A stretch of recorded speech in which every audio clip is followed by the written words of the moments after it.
नमस्कार दोस्तों, मैं हूं शार्दुल। स्वागत है आपका मेरे इस YouTube चैनल में। आज की वीडियो में हम जानेंगे क्या होता है RT-PCR टेस्ट। RT-PCR टेस्ट के माध्यम से कोरोना संक्रमण का पता किसी संदिग्ध में कैसे लगाया जाता है और क्या होती है इसकी साइकिल थ्रेशोल्ड, जिसे CT वैल्यू भी कहा जाता है। तो चलिए इस वीडियो को अब शुरू करते हैं। जैसा कि हम जानते हैं कि कोरोना के जेनेटिक में RNA पाया जाता है और यह एक RNA वायरस है तथा मानव शरीर में DNA पाया जाता है। DNA एक डबल हेलिक्स सीढ़ीनुमा संरचना होती है, जबकि RNA एक सिंगल हेलिक्स संरचना होती है। तो हमारे पास RNA को पता लगाने की कोई तकनीक अभी तक फिलहाल उपलब्ध नहीं है, इसीलिए हम सबसे पहले RNA को DNA में कन्वर्ट करते हैं। इसी कन्वर्ट करने की प्रक्रिया को रिवर्स ट्रांसक्रिप्शन कहते हैं।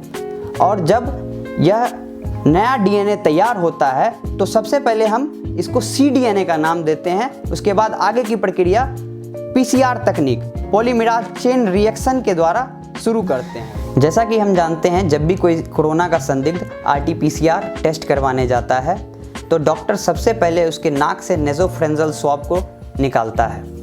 अब उस स्वैब को एक खास तरह के लिक्विड में डाला जाता है। उस लिक्विड में एक खास तरह की प्रॉपर्टी होती है जिसमें स्वैब को डालने के बाद उसके सेल पार्टिकल्स से वायरस अलग हो जाता है और वायरस से अब उसके RNA को हम निकालते हैं और निकालकर सबसे पहले इसको रिवर्स ट्रांसक्रिप्शन पद्धति के द्वारा इसे हम cDNA में चेंज करते हैं। तो अब आती है पॉलीमरेज चेन रिएक्शन PCR तकनीक की बारी। PCR तकनीक के माध्यम से निकाले गए cDNA की ढेर सारी कॉपियां तैयार की जाती हैं और यह कॉपी तब तक बनाई जाती है जब तक कि उस संदिग्ध के सैंपल में कोरोना वायरस का पता न लग जाए। ICMR की गाइडलाइन के अनुसार यह साइकिल 35 बार चलाई जाती है।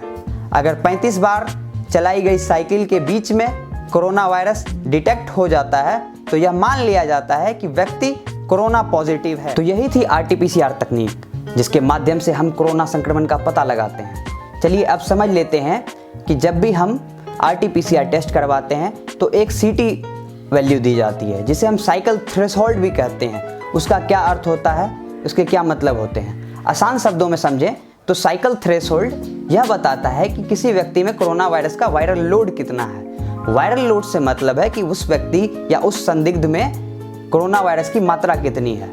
वायरल लोड जितना अधिक होगा CT वैल्यू उतनी बड़ी आ सकती है और वायरल लोड जितना कम होगा CT वैल्यू। मान लेते हैं किसी व्यक्ति का CT वैल्यू 5 आता है, इसका मतलब कि 5 साइकिल में ही कोरोना डिटेक्ट हो गया, मतलब उस व्यक्ति में संक्रमण की मात्रा ज़्यादा है। इसी प्रकार से किसी व्यक्ति के CT वैल्यू अगर 35 या 30 से 35 के बीच में आता है तो उसमें वायरल लोड कम होता है, क्योंकि 35 साइकिल चलाने के बाद ही कोरोना का पता चलता है। खैर, कोरोना का पता चले या ना चले, आपका वायरल लोड कम हो या अधिक हो, कोरोना एक बार आपके शरीर के अंदर प्रवेश कर जाता है तो वो धड़ाधड़ अपनी कॉपियां तैयार करने लगता है तथा लगातार आपके एडवांस इम्यून सिस्टम पर अटैक करने लगता है, जिस वजह से आपको बुखार आती है।